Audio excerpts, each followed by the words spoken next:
I didn't go to school for acting. I'm not a character. I can fight. What up, everyone? Shakiel Mahjouri here for CBS Sports, and you know who this is. He is the UFC's number 5 ranked featherweight contender, fighting Ilia Topuria in the main event of UFC Jacksonville on Saturday.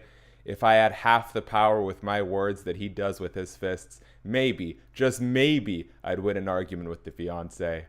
Josh Emmett, how's it going, my man? It's going good. Good to be here. Good, good. That was like 2 out of 10 on the chuckle, but sometimes you fire, sometimes you hit, sometimes you miss. You do what you got. I try and keep these fun for you, my man.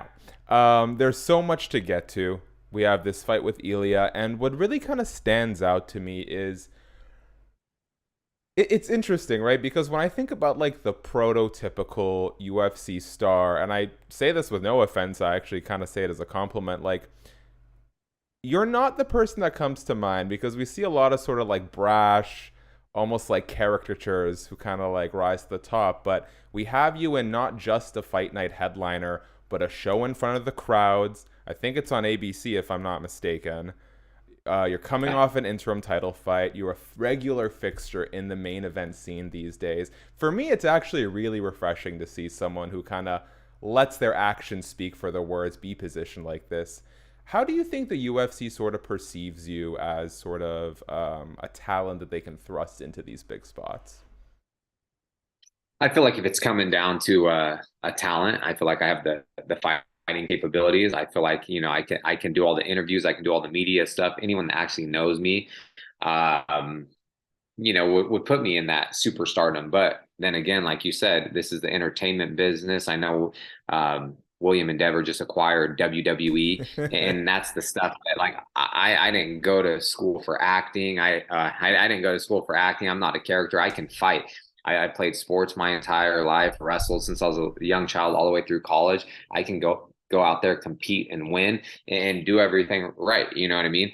So when it comes to these characters and stuff, and nothing wrong against that if it works for Totally. people, great. And Connor, he brought so many eyes to the sport, and there's only one Connor, but then you see a lot of people trying to act like Connor. I'm like, that's just, I don't know, that's just my opinion. It's just, I can fight. So I got into this business because I wanted to fight. I want to become world champion. I want to make some cash. And that's what I'm doing, just exactly that. But I feel like the UFC putting me in these main event slots on national television, while I fought on Fox before as the main event. I fought on big pay-per-view cards. I've been main events. They know they know me, and they know what they're gonna get, and then anyone that is a fan of me, if I'm on a card, I'm going to try to take the guy's head off. Every strike, I'm trying to finish the fight. I'm not going to be in a boring fight. And so that's what this is all about. It's as real as it gets. Like you want to test yourself with the best in the world and fight somebody. Hey, sign me up. I can do that every single time. So yeah, and look at Volkanovski. Like he continues to do stuff, and he's a great example of Agreed. that.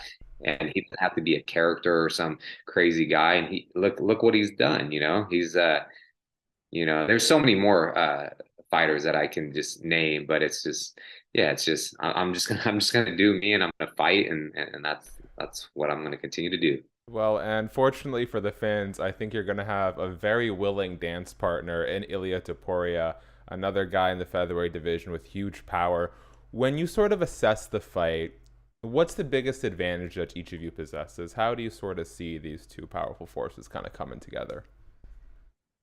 I just have the I've been in these big fights.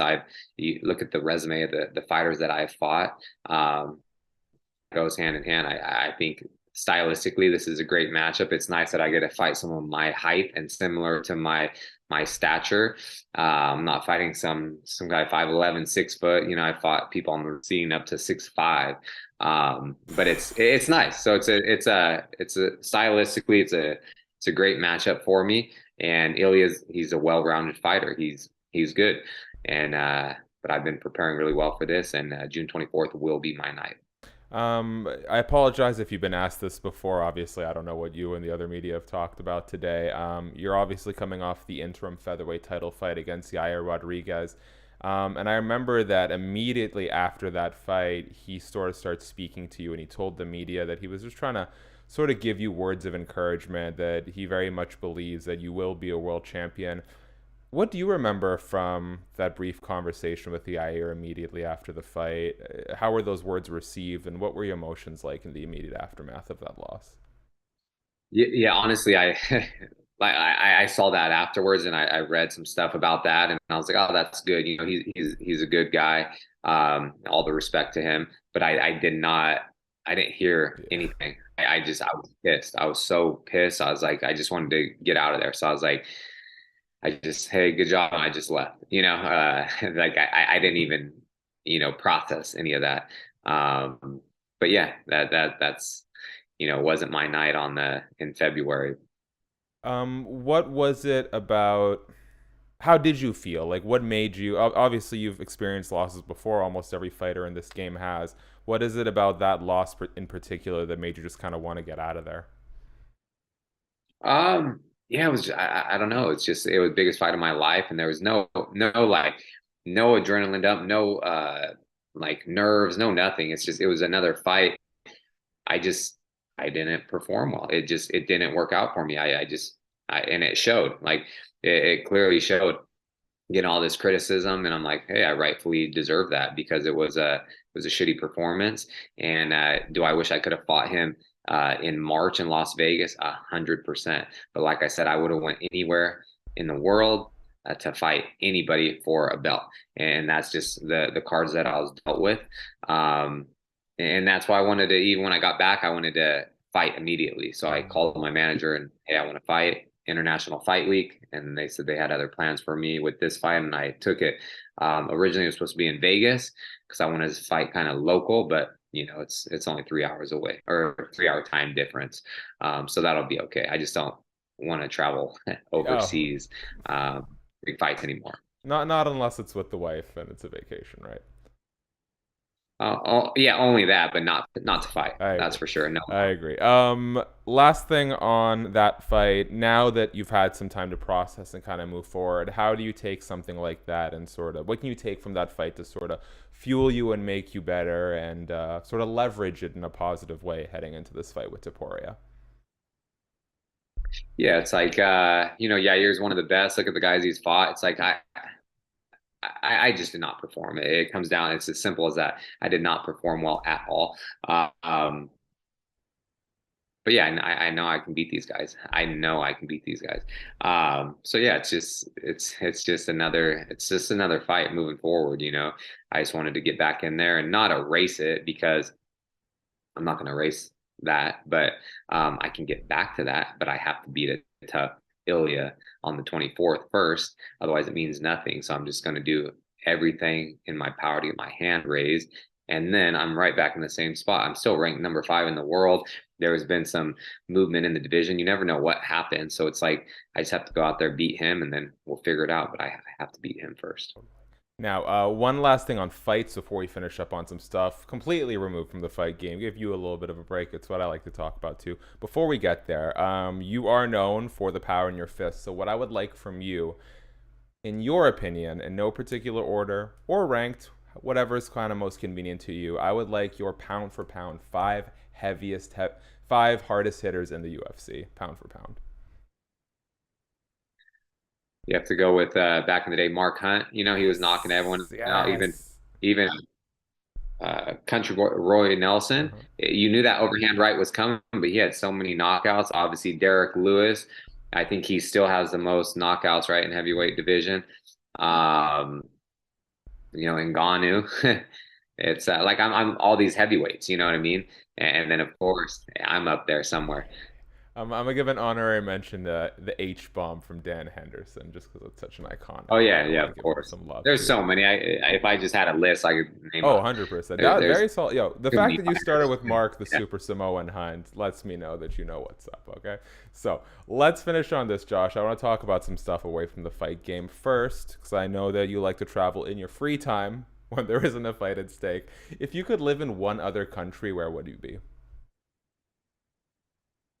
Yeah, that's probably somewhere in Europe. It's so hard. We love Southeast Asia just because everything's so like fresh and cheap and stuff like that. But I love Italy. Switzerland. It's tough, but maybe it'd be between Europe and Southeast Asia somewhere. Have you been to Vietnam? I have. Okay, I'm going. My fiance and I are going for our honeymoon later this year. I'm Yeah, really we excited. uh we went. We actually went right before the pandemic. We Yes, we went. talked about this because you were telling me about how you guys had to sort of finagle your way back Yeah, to the how we flew US. over there, and then yeah, we came back, I think on like March, I don't know, 8th or something, lockdowns for March 14th. Otherwise, we would have back over there, but we started in southern Vietnam and then worked our way all the way up Very north. cool. So yeah, it's a beautiful country. Food's great. People are great. Okay, on that note, which country has the best food? Damn, I don't know. Uh, I I'd have to say I love Thai food. Like Thailand was, I love Thailand, but then Italy, it's different. Well, it's so many places. We've been everywhere. France, like that's our style. Like we love wine. So when we were in Italy and stuff, and we would have the pasta, and you don't feel like bloated or full like you would in the U.S. just because all the processed stuff. They actually use real ingredients in France and Italy, and so we'd eat. We'd have a bottle of wine. And there's not even a lot of like we would just drink so much wine and no hangovers because they don't put a lot of sulfites in there and stuff. It's just the US has got to get it together. All right, last one. I'll let you go here. You have, as one fan described, some of the best tattoos in the game. Beautiful color work there. What's your decision making behind tattoos? Do they have a lot of like personal meaning to you? Is it more about the artistic expression? Just kind of like walk me through how your brain works in that process.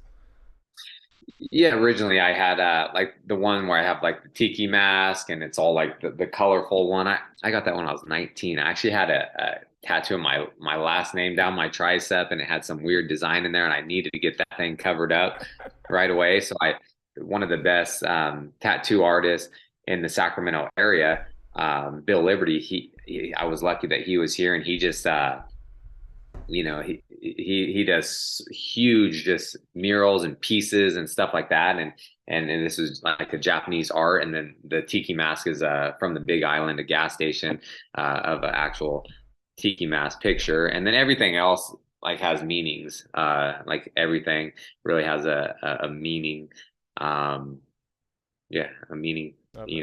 for the most part. Yeah, you. I was gonna ask you about the cover-ups if there was more time, but you did me a solid there and got it out of the way. Josh, I gotta let you go, so I want to do my part very quickly and leave you with the last word. Guys, thanks so much for watching the video. If you're still here, please subscribe, tap the bell, thumbs up. Let us know in the comments section what is your official prediction for Josh Emmett versus Ilia Topuria. Plus, who are some of the heaviest hitters pound for pound in the UFC in your estimation? We'd love to hear from you. Shout out to CBS Sports as always. Josh, ahead of UFC Jacksonville, Emmett versus Topuria. If there's anything you want to let the people know, the floor is yours, my man. No, I just appreciate everyone that actually supports me and it has always been there through the ups and downs. If you want to see any sponsor or basically everything about me, apparel, anything that I represent or sponsors, you just go to joshemmett.com and it's all on there, all my social media. It's like a time capsule. All the articles, everything is on my website.